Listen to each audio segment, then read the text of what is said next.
नमस्कार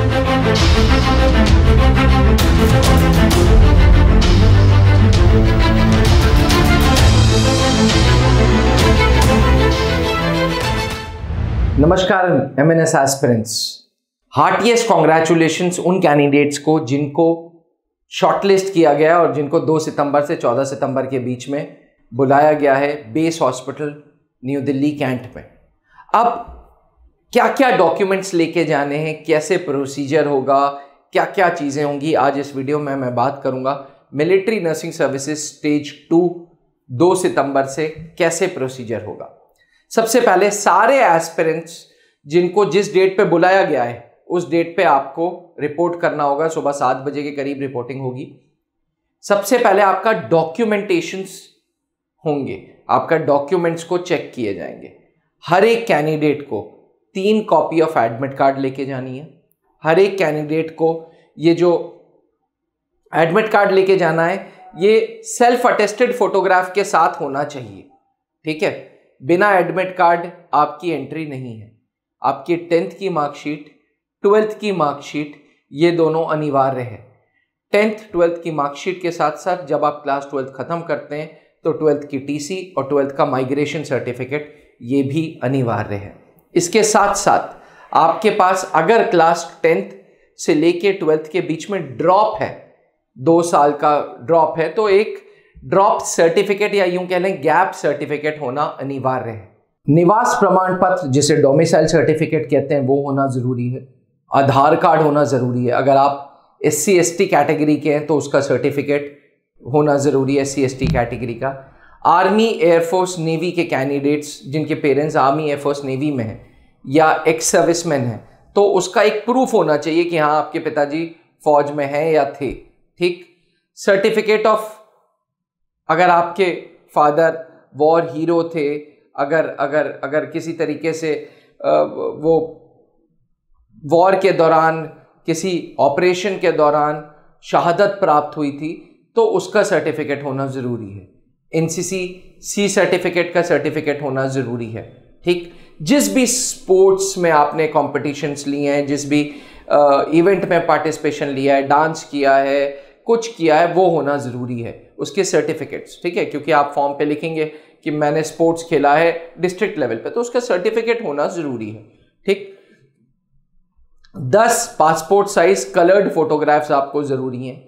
आप में से बहुत सारे कैंडिडेट्स प्लेन ग्रेजुएशन कर रहे होंगे या BSc कर रहे होंगे तो आपने अपने ओरिजिनल सर्टिफिकेट्स उस कॉलेज में डिपॉजिट कर रखे होंगे तो उसका एक प्रूफ चाहिए उनके लेटर हेड पे रबर स्टैंप के साथ। प्लीज इस बात को गौर फरमाइएगा। अगर आप में से कोई ग्रेजुएशन कर रहा है फर्स्ट ईयर सेकेंड ईयर और आपके सारे डॉक्यूमेंट्स वहां पे जमा है उस स्कूल में, उस कॉलेज में, तो उस कॉलेज का पे उनके लेटर हेड पे लिखा होना चाहिए कि इसके ये डॉक्यूमेंट्स हमारे साथ जमा है, ठीक। समझ गए यहां तक आप। इसके अलावा आपको किसी प्रकार की अगर कोई मेडिकल प्रॉब्लम रही है, ठीक, तो उसका एक मेडिकल सर्टिफिकेट होना जरूरी है कि पहले मुझे ये मेडिकल प्रॉब्लम थी। साथ में क्योंकि फौज ट्रैवलिंग अलाउंस का पैसा आपको देता है TA का, तो आपके टिकट्स होने जरूरी हैं।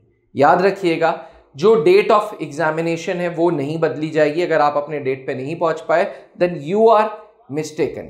नीट का स्कोर आपको कार्ड ले जाना जरूरी है तो नीट का स्कोर कार्ड भी रखिएगा। ये सारे डॉक्यूमेंट्स जब हो जाएंगे चेक तो फिर आपका CBT होगा जिसे कंप्यूटर बेस्ड टेस्ट कहते हैं। 30 मिनट में 40 सवाल होंगे, 20 सवाल इंग्लिश के, 20 सवाल general knowledge and general intelligence के। CBT के बाद साइकोलॉजिकल असेसमेंट टेस्ट जिसे PAT बोलते हैं और PAT के बाद पैनल इंटरव्यू होगा। अब सवाल ये उठता है कि मेडिकल कैसे होगा, कब होगा। पैनल इंटरव्यू के बाद आपकी मेडिकल की डेट दी जाएगी। मेडिकल का प्रोसीजर देखिए, 2213 कैंडिडेट्स को बुलाया है। हॉस्पिटल एक ही है जहां पे मेडिकल होना है, तो आप अपने अनुसार नहीं उम्मीद कर सकते कि आप, अगर आपकी डेट 12 तारीख को बुलाया गया है तो आपको 12 के ही अंदर एक दिन में मेडिकल चाहिए। मेडिकल अपना समय लेगा, अपने साथ 5 दिन रखिएगा। तो रिटर्न टिकट्स कम से कम 5 दिन बाद कराइएगा, 5 से 6 दिन बाद कराइएगा। मेडिकल में सबसे पहले आपकी हाइट नापी जाएगी। हाइट 152 सेंटीमीटर्स मांगी गई है, बट हिल स्टेशंस के लिए 148 भी। मिनिमम वेट 39 kgs मांगा गया है। इतना तो मिनिमम वेट होना चाहिए। 14 डेंटल पॉइंट्स मांगे गए, दांतों पे पॉइंट्स मिलते हैं तो मिनिमम 14 डेंटल पॉइंट्स ज़रूरी हैं। ठीक, कलर ब्लाइंडनेस, नाइट ब्लाइंडनेस नहीं चलेगी, चश्मे की पावर है तो कोई दिक्कत नहीं है। कैंडिडेट्स के जितने भी बोन्स हैं, जॉइंट्स हैं, ये बिल्कुल सही होने चाहिए। ठीक, इसके अलावा चेस्ट एक्सरे होना चाहिए, अल्ट्रासाउंड होना चाहिए, आपकी लिवर की हेल्थ सही होनी चाहिए, ब्लड हेमोग्राम होगा, यूरिनरी ट्रैक्ट चेक होगा, पूरा यूरिन टेस्ट होगा।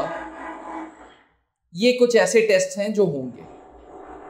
मेडिकल की प्रक्रिया 4 से 5 दिन लेगी, इसलिए एस्पिरेंट्स अपने साथ वो समय रखिएगा। तो इस प्रकार से आपका documentation, psychological assessment test, panel interview और मेडिकल होगा। अगर फिर भी किसी प्रकार के कोई डाउट्स हैं तो feel free to ask me. Thank you. जय हिंद। अब डिफेंस एग्जाम क्रैक करना हुआ और भी आसान, त्रिशूल डिफेंस एकेडमी लेकर आए हैं बिल्कुल ही एडवांस लर्निंग ऐप। तो आज ही ज्वाइन करें और स्टार्ट करें अपनी ऑनलाइन क्लासेस।